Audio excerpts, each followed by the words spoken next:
तो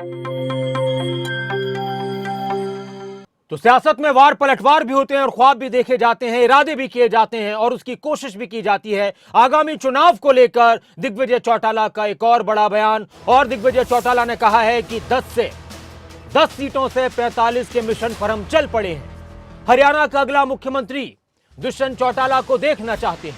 हरियाणा में दुष्यंत चौटाला का कोई विकल्प नहीं, जनता दुष्यंत चौटाला को आगे देखना चाहती है।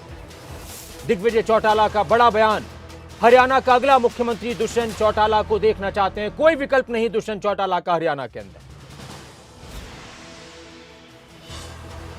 अब अगला 1 साल लोगों के बीच में जाकर, चाहे वो 75% का वादा जो पूरा हुआ, चाहे और जो विषय थे, पेंशन हम उतनी नहीं बढ़ा पाए जितनी हम बढ़ाना चाहते हैं, और भी जो विषय हैं सबको लेकर के जनता के बीच में जाएंगे और सकारात्मकता से जाएंगे। खुद हमारे साथ इस वक्त जुड़ चुके हैं और उनका बयान हम सुना रहे थे। नमस्कार दिग्विजय चौटाला जी।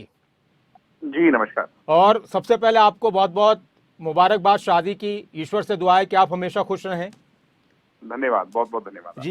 दिग्विजय चौटाला जी, आपका बयान लगातार चर्चा में। आज आपने कहा कि अब अगला मुख्यमंत्री हम दुष्यंत चौटाला को देखना चाहते हैं और उसकी कोशिश शुरू कर दी गई है, तो ये शायद गठबंधन में तो संभव नहीं हो पाएगा ऐसा?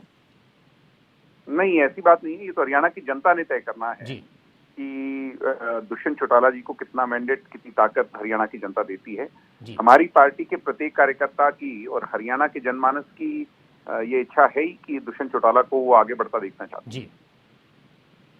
लेकिन जो गठबंधन को लेकर एक सवाल लगातार उठ रहा है, चौधरी वीरेंद्र सिंह का बयान, उस पर भी आपने प्रतिक्रिया दी। विजेंद्र सिंह का बयान, वो कहते हैं कि हमें किसी बैसाखी की जरूरत नहीं है, किसी सहारे की जरूरत नहीं है, हम खुद एक मजबूत पार्टी हैं, इसलिए गठबंधन का चुनाव तो लड़ना ही नहीं चाहिए। कमजोरी की निशानी होती है गठबंधन। विजेंद्र सिंह तो खुद एक बैसाखी हैं जी। विजेंद्र सिंह एक गुमशुदा सांसद के तौर पर जाने जाते हैं, जिनके बारे में हिसार की जनता जानती ही नहीं। सांसद क्या होता है, आज भी लोगों से जब मैं पूछता हूं कि हिसार का सांसद कौन है, तो सब दुष्यंत चौटाला को याद करते हैं।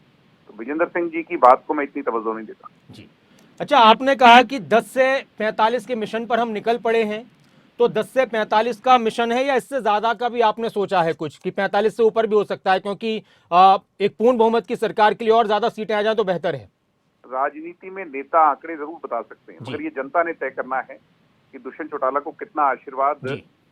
जैसे एक नई पार्टी बनने पर 19% वोट देकर 10 सीटें जिताई थी, तो भविष्य में दुष्यंत चौटाला को कितना आशीर्वाद हरियाणा की जनता देगी, ये जनता ने परमात्मा के रूप में आकर के अपना मैंडेट जब वो डालेगी, वोट जब वो डालेगी, उस मताधिकार ने तय करना है। दिग्विजय जी, बीजेपी का ये कहना है कि हम हरियाणा में 10 की 10 लोकसभा सीटें फिर से जीतेंगे, तो जब वो 10 की 10 लोकसभा सीटें जीतने का दावा करते हैं, तो इस पर आपका क्या कहना है? क्योंकि उससे तो ऐसा लगता है कि वो गठबंधन में चुनाव नहीं लड़ पाएंगे या नहीं लड़ेंगे। कोई भी पॉलिटिकल पार्टी जब चुनाव की तैयारी शुरू करती है जी, तो वो अपने अधिकार क्षेत्र में, और यानी अधिकार क्षेत्र का मतलब है हमारी हरियाणा की विधानसभा, हरियाणा के सभी ब्लॉक, हरियाणा के सभी गांव, कस्बे, शहर और उसका हर एक वार्ड और उसका हर एक बूथ, उस पर अपनी टीम, उस पर अपनी फौज खड़ी करती है। और ये तोल तराजू तो बाद में होता है, चुनाव के नजदीक जाकर के होता है, और राजनीतिक और सियासत ताकत देख करके होता है। अगर हम ताकतवर होंगे तो हम ज्यादा सीटें जीतेंगे, गठबंधन होगा तो दोनों मिलकर के जीतेंगे। ये भविष्य के गर्भ में है। आज मैं ये मानता हूं दोनों ही पार्टियां, और दोनों नहीं, सभी राजनीतिक दल अपनी अपनी तैयारी पे चुनाव के लिए जुट गए। और अभी 5 साल तक ये गठबंधन चलेगा। चुनाव के दौरान क्या होगा उसका फैसला आपने कहा कि आने वाले वक्त में लिया जाएगा। मेरा बस आखिरी सवाल आपसे है कि दुष्यंत चौटाला जी को आप मुख्यमंत्री देखना चाहते हैं, आपकी पार्टी देखना चाहती है, आपके कार्यकर्ता देखना चाहते हैं, हरियाणा की जनता भी ये चाहती है, ऐसा आपको कैसे लगता है? मेरी ये हैसियत नहीं कि मैं इसके बारे में फैसला करूं कि गठबंधन कैसे होगा, कब होगा, और होगा नहीं होगा या कौन करेगा। ये तो पार्टी की सीनियर लीडरशिप करेगी। हरियाणा की जनता की मूल रूप से जन भावना यही है कि दुष्यंत चौटाला एक विनम्र स्वभाव का, एक पढ़ा लिखा सभ्य नेता है, जो काम की बात करता है, डेवलपमेंट की बात करता है, शिक्षा की बात करता है, हेल्थ की बात करता है, जो हर विषय पर हरियाणा को आगे बढ़ता देखना चाहता है। वो ब्लेम गेम नहीं, यानी एक दूसरे पर छींटाकशी में नहीं, सिर्फ काम में विश्वास रखता है। चलिए, बहुत बहुत शुक्रिया दिग्विजय चौटाला जी खबर अभी तक के साथ जुड़ने के लिए। दिग्विजय चौटाला जिन्होंने फिर कहा कि हरियाणा की जनता की पसंद है दुष्यंत चौटाला, साफ छवि के हैं दुष्यंत चौटाला, और उनका जो बयान आया जो मीडिया से बातचीत करते वक्त उन्होंने बातें कही कि हम 10 से 45 के मिशन पर निकल चुके हैं, वो भी आपको सुनाते हैं कि अगला मुख्यमंत्री हम दुष्यंत चौटाला को देखना चाहते हैं। अब सवाल यही है कि क्या गठबंधन में ये मुमकिन होगा? तो समझने से लगता है कि ऐसा तो नहीं हो सकता। बाकी राजनीति में सब कुछ हो सकता है और कुछ भी नहीं हो सकता, लेकिन दिग्विजय चौटाला का जो बयान था जिस पर यह चर्चा हो रही थी वो आप सुनिए।